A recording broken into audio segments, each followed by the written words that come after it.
9.1 मैंने already upload. Hello बच्चों, welcome to our YouTube channel. तो आज हम करेंगे स्टैंडर्ड 8 मैथमेटिक्स का चैप्टर 9 जिसका नाम है डिस्काउंट एंड कमीशन। इसका प्रैक्टिस सेट 9.1 मैंने ऑलरेडी अपलोड कर दिया है, उसके 4 लेक्चर्स थे एंड प्रैक्टिस सेट 9.2 का एक लेक्चर मैंने ऑलरेडी अपलोड कर दिया है। आज हम करेंगे लेक्चर 2। अगर आपको इसके पहले के वीडियोस देखने हैं तो यहाँ पे राइट साइड में कॉर्नर में प्लेलिस्ट का लिंक आएगा, उस पर आप क्लिक करेंगे तो आपको लाइन वाइज फर्स्ट चैप्टर से लेकर लास्ट चैप्टर तक हर एक प्रैक्टिस सेट का वीडियो मिल जाएगा और वहां जाके आप ये चैप्टर जो है डिस्काउंट एंड कमीशन, इसके भी पहले के लेक्चर्स देख सकते हैं। 9.2 के लेक्चर 1 में मैंने आपको first, second and third question कराया था। आज लेक्चर 2 में हम लोग इसका क्वेश्चन 4 एंड क्वेश्चन 5 करेंगे। पहले हम लोग करेंगे क्वेश्चन 5 बिकॉज क्वेश्चन 5 इसके ऊपर ही बेस्ड है, कमीशन के ऊपर, जो हम लोग ने लेक्चर 1 में सीखा था। चलो शुरू करते हैं। क्वेश्चन 5 में दिया है use the given information and fill in the boxes with suitable numbers. देखो यहाँ पे इंफॉर्मेशन दिया है, बॉक्सेस दिए हैं, उसको फिल करना है। Shrimati Deepanjali purchased a house for कितना है, देखो units, tens, hundreds, thousand, 10,000, lakh, 7,50,000 from Shrimati Leelaben. मतलब लीलाबेन का घर था, वो दीपांजलि मैडम ने खरीद लिया। कैसे खरीदा? Through an agent. मतलब बीच में एक एजेंट है जिसने इन दोनों को मिलाया, दीपांजलि और लीलाबेन को, और फिर लीलाबेन ने अपना घर दीपांजलि को बेचा। तो एजेंट ये काम फ्री में तो करेगा नहीं, वो इसका कमीशन लेगा ना। तो लिखा है agent has charged 2% brokerage from both of them. Brokerage मतलब कमीशन, ठीक है। एजेंट के लिए एक और वर्ड होता है, एजेंट को काफी लोग ब्रोकर भी बोलते हैं, ठीक है, BROKER। तो एजेंट को ब्रोकर भी बोलते हैं। तो ब्रोकर जो फी चार्ज करता है उसको कमीशन भी बोलते हैं और काफी लोग उसको ब्रोकरेज भी बोलते हैं। ब्रोकरेज मतलब ब्रोकर को जो पैसा दिया गया वो। तो ये कमीशन ही है, कंफ्यूज मत होना, नया वर्ड दिया हुआ है, हमको कोई फर्क नहीं पड़ता उसको वो कमीशन बुलाए कि वो उसको ब्रोकरेज बुलाए, ठीक है। तो ये ब्रोकरेज मतलब क्या होता है? ब्रोकरेज मतलब सेम चीज as commission. Agent has charge 2% brokerage from both of them. मतलब 2% उसने दीपांजलि से भी लिया और 2% उसने लीलाबेन से भी लिया।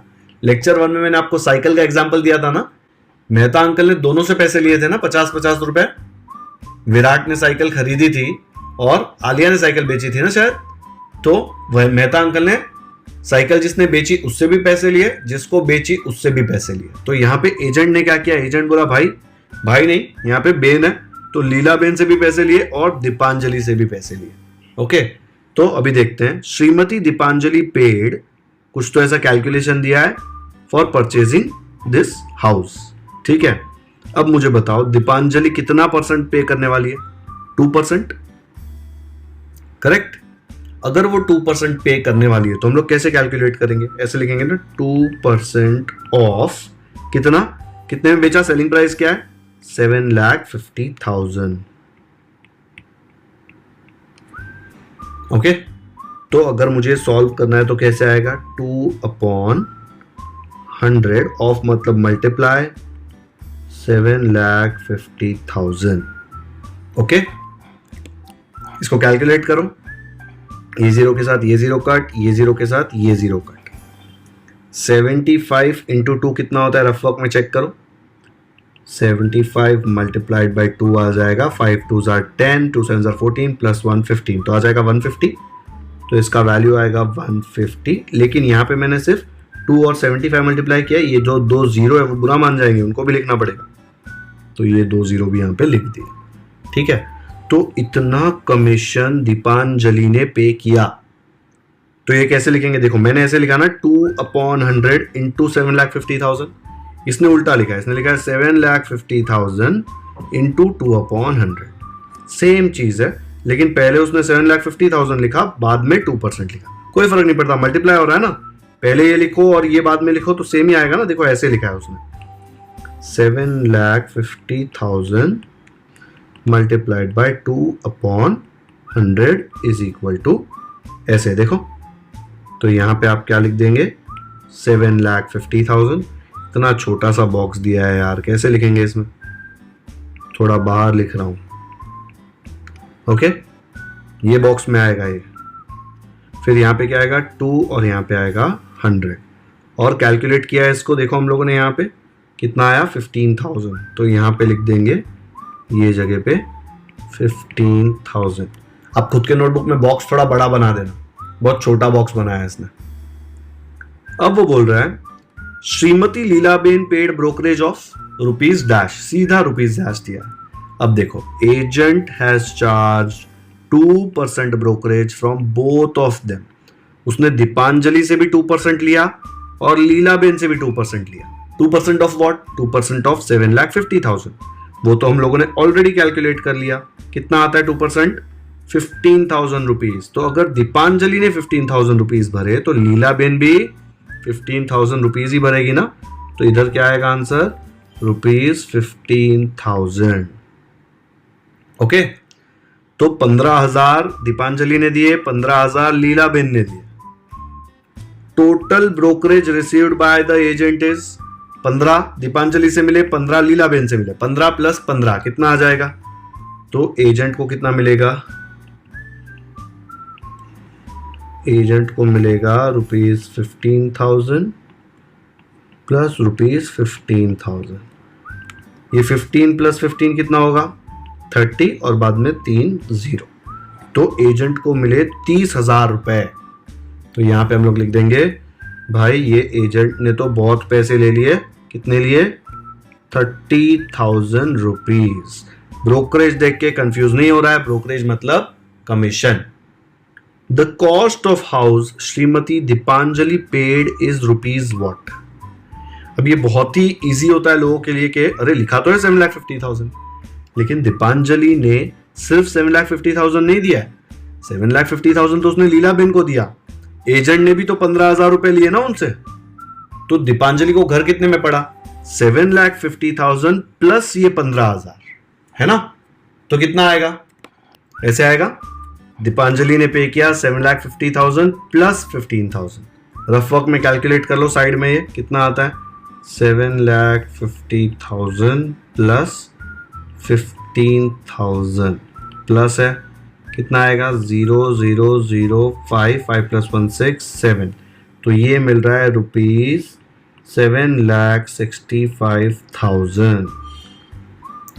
ठीक है, तो उसने 7,65,000 में ये घर खरीदा।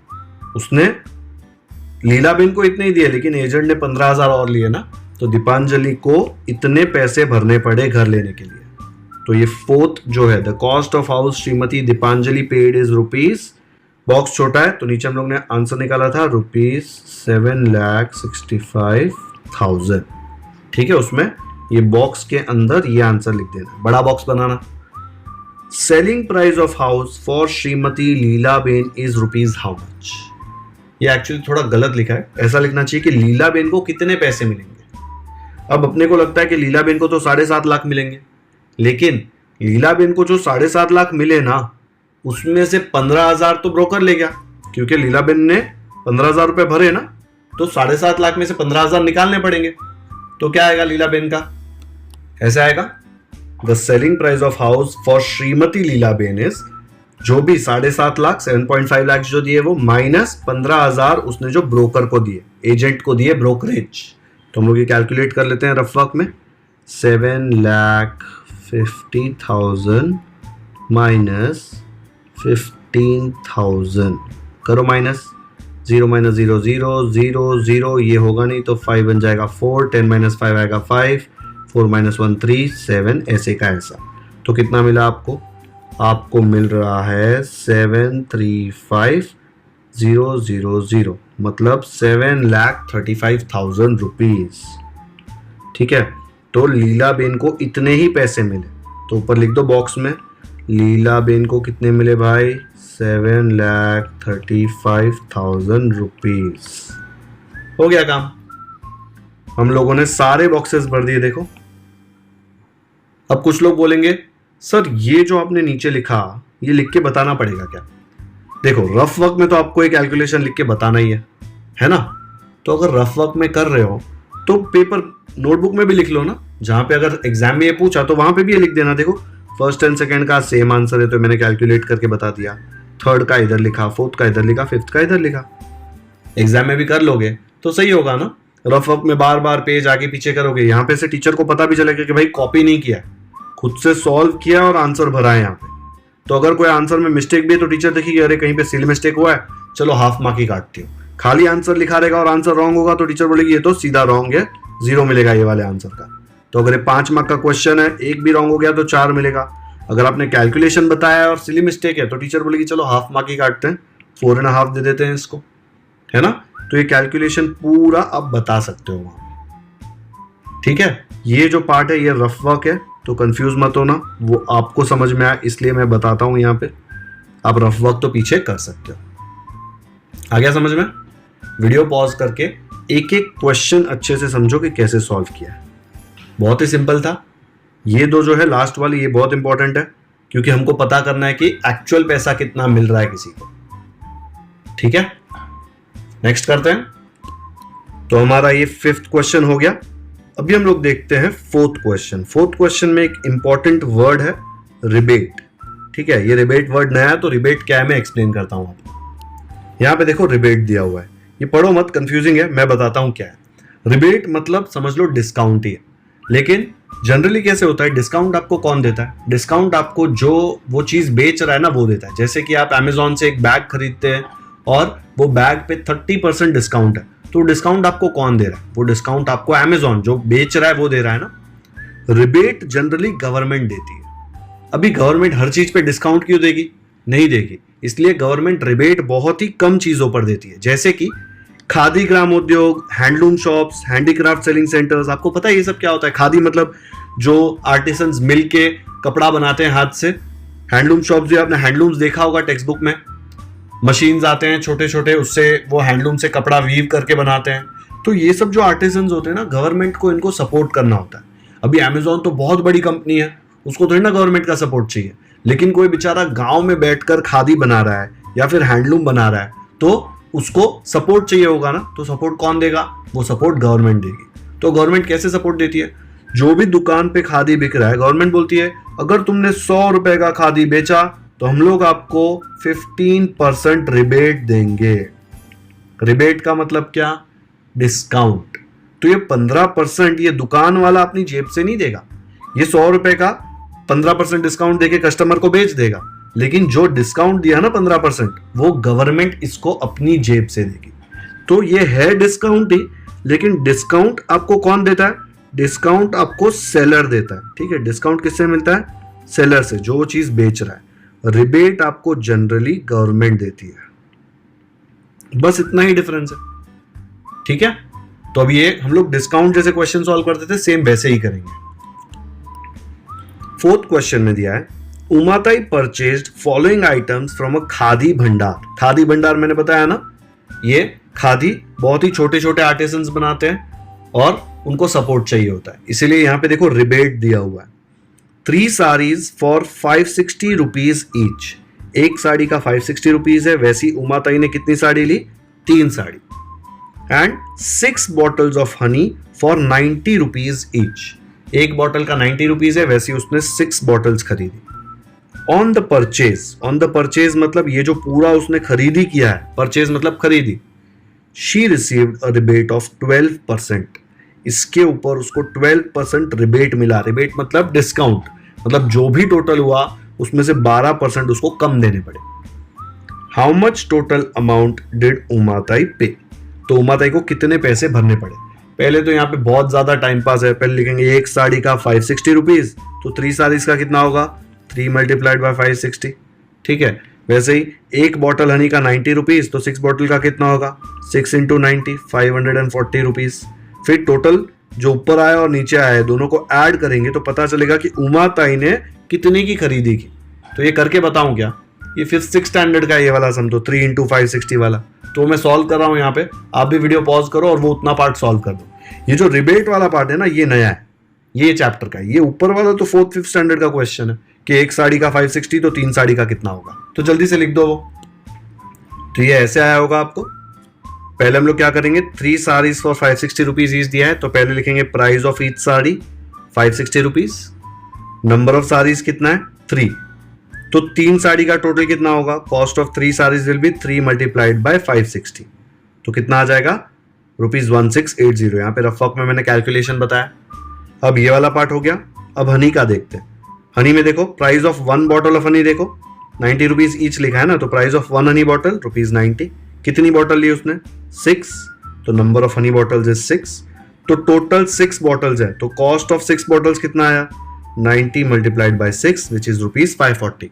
ये रफ वर्क नहीं किया मैंने, 9 6 54 होता है और ये 0 यहाँ पे बच गया है, वो इधर आ जाएगा। ओके, टोटल परचेज मतलब क्या? ये भी उसने खरीदा, उमाताई ने, ये भी खरीदा, तो total purchase will be cost of 3 saris plus cost of 6 Honey bottles. 3 sari का कॉस्ट है ₹1680 एंड 6 हनी बॉटल का कॉस्ट है ₹540। दोनों को ऐड किया, देखो रफ वर्क में मुझे आया 2220। तो उमाताई ने परचेज मतलब खरीदी, उमाताई ने टोटल इतने की खरीदी की है।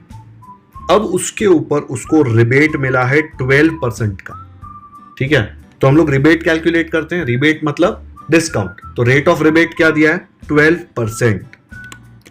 तो यहां पे रिबेट ऑफ 12% दिया है, तो मैंने लिख दिया रेट ऑफ रिबेट इज 12%। लेकिन हमको रेट ऑफ रिबेट नहीं निकालना, रिबेट निकालना। तो रिबेट क्या होगा? 12% of what? 12% of total purchase, या परचेज बोल सकते हो उसको। तो यहां पे मैं लिख सकता हूं 12% ऑफ परचेज। उसको परचेज पे रिबेट मिलेगा ना, तो फिर कैसे कैलकुलेट करेंगे? 12%, परसेंट तो हमेशा 100 में से होता है, तो 12/100 ऑफ मतलब मल्टीप्लाई। परचेज कितना है? परचेज है 2220, तो 2220 का परचेज कर लिया। तो यहाँ पे इसको सॉल्व करते हैं। नीचे का 0 ऊपर के 0 के साथ कट। अब ये किसी के साथ कट नहीं हो रहा, ठीक है, तो 10 को कट करके ऐसे 2 5 2 6 मत करना, क्योंकि कैलकुलेशन डिफिकल्ट हो जाएगा। इसको और इसको मल्टीप्लाई करेंगे, फिर डिवाइड बाय 10 तो काफी इजी है। तो रफ वर्क में 222 इंटू 12 करके देखते हैं कितना आ जाएगा। 12 2 24, 12 2 24 प्लस 2 26, 12 2 24 प्लस 2 26, तो आपको मिलेगा 2664। ठीक है, ऊपर अपॉन कितना आएगा नीचे? 10। ये 10 गया नहीं है यहां से, मैंने सिर्फ ये दोनों को मल्टीप्लाई किया। अब जब भी नीचे 1 के बाद जीरोस होंगे तो हम लोग डेसिमल पॉइंट में लिख सकते हैं, तो आंसर आएगा 2664। अब इसमें 1 के बाद एक ही जीरो है, मतलब इसमें डेसिमल के बाद एक ही डिजिट आएगा, तो यहां पे आ जाएगा अपना डेसिमल। तो ये हो गया रिबेट ₹266.4। तो जब उसने इतनी खरीदी की तो उसको 266.4 का रिबेट मिला। रिबेट मतलब डिस्काउंट। डिस्काउंट का मतलब क्या होता है कि उसको ये पूरा पैसा नहीं भरना पड़ा, इसमें से इतना पैसा काट के शॉपकीपर ने उसको बेचा, मतलब 2220 में से 266.4 डिस्काउंट कट कर दो। तो क्वेश्चन क्या पूछा है? How much total amount did Umatai pay? Umatai ने खरीदी इतने की, लेकिन इतना उसने पैसा दिया नहीं, क्योंकि उसको 12% रिबेट मतलब 12% डिस्काउंट मिला। तो उमाताई ने कितना पैसा भरा? 2220 माइनस 266.4। तो कैसे आएगा वो? तो आएगा amount paid by Umatai is total purchase, जितना उसने खरीदी किया, माइनस रिबेट, उतना डिस्काउंट मिला उसको। 2220 टोटल खरीदी, देखो यहाँ पे टोटल परचेज कितना है 2220, एंड रिबेट कितने का मिला? 266.4 का। अब इसको माइनस करो, रफ में यहाँ पे इधर ऊपर जगह है ना, इधर कर लेते हैं। 2220 माइनस 266.40, मतलब यहाँ पे भी जबरदस्ती 0.00 लिखना पड़ेगा। बोरो करो, ये 2 बन जाएगा 1, ये बन जाएगा 10, ये 10 बन जाएगा 9, ये बन जाएगा 10। तो यहाँ पे ये 0 माइनस 0 तो 0 आ गया, 10 माइनस 4 6, डेसिमल पॉइंट के नीचे डेसिमल पॉइंट, 9 माइनस 6 3, ये 1 नहीं चलेगा, ये 2 को हमने 1 बनाया और इसको 11 बना दिया। 11 माइनस 6 5, ये 1 माइनस 2 भी नहीं होगा, तो 2 को 1 बनाया, इसको 11 बनाया। 11 माइनस 2 हो जाएगा 9, 1 माइनस 0 हो जाएगा 1। तो हमको क्या आंसर आ गया इसका? ₹1953.60। ओके, तो इतना अमाउंट उमाताई ने पे किया खादी उद्योग को। तो फाइनल आंसर क्या लिखेंगे? यही पूछा था ना, total amount did Umatai pay, तो हम लोग लिखेंगे total amount paid by Umatai is, जो भी आंसर आया वो। तो यहां पे फाइनल आंसर लिख दिया, total amount paid by Umatai is ₹1953.60। यही पूछा था ना। टोटल अमाउंट डिडू माताई पे। ये जो बीच में लाइंस डाला है ना, ये आपके समझने के लिए डाला है कि पहले साड़ी, फिर हनी बॉटल, फिर टोटल, फिर रिबेट, फिर अमाउंट पेड। आपको चाहिए तो लाइन मत बनाना, लाइन इरेज कर दो, ठीक है। और ये साइड में मैंने रफ वर्क किया, ये आपको रफ वर्क नहीं करना है। साइड में गंदा दिखता है लेकिन आपको कैलकुलेशन समझ में आया इसलिए मैंने यहाँ पे किया हुआ है। फाइनल आंसर में मैं ये रब कर दूंगा। तो अगर आप ये लाइंस भी रब कर देंगे तो रफ वर्क भी रब कर दो, कैसा दिखेगा वो?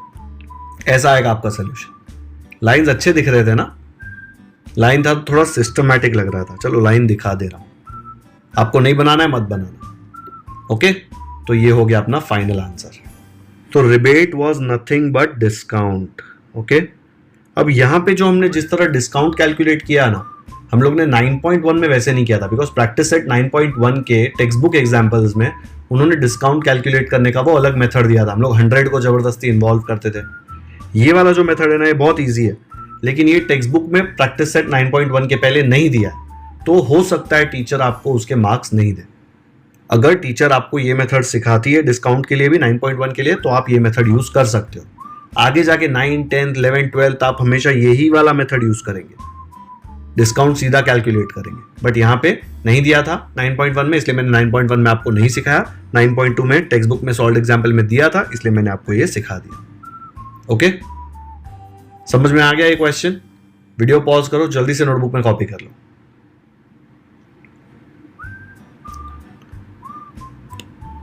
तो आज लेक्चर 2 में पहले हम लोगों ने 5th क्वेश्चन किया, फिर 4th क्वेश्चन किया। तो हमारा ये पूरा प्रैक्टिस सेट 9.2 खत्म, एंड ये पूरा चैप्टर भी खत्म होता है। तो हमारा 9 चैप्टर भी पूरा खत्म। इसका मतलब हमने पहले 9 चैप्टर्स पूरे कर लिए हैं। अगर आपको वीडियोस देखने हैं तो जब ये वीडियो खत्म होगा तब यहाँ पे राइट साइड में एक बॉक्स आएगा जिसमें 8th स्टैंडर्ड का प्लेलिस्ट होगा। उसमें लाइन वाइज आपको सारे प्रैक्टिस सेट का सॉल्यूशंस मिल जाएगा। अगर ये वीडियो पसंद आया तो लाइक जरूर करें, लिंक अपने दोस्तों के साथ व्हाट्सएप पर शेयर करें ताकि उनको भी ये चैप्टर अच्छे से समझ में आ जाए। अगर आपने हमारे चैनल को अब तक सब्सक्राइब नहीं किया तो क्यों वेट कर रहे हो? पूरे 9 चैप्टर्स मिसलेनियस मैंने सब कुछ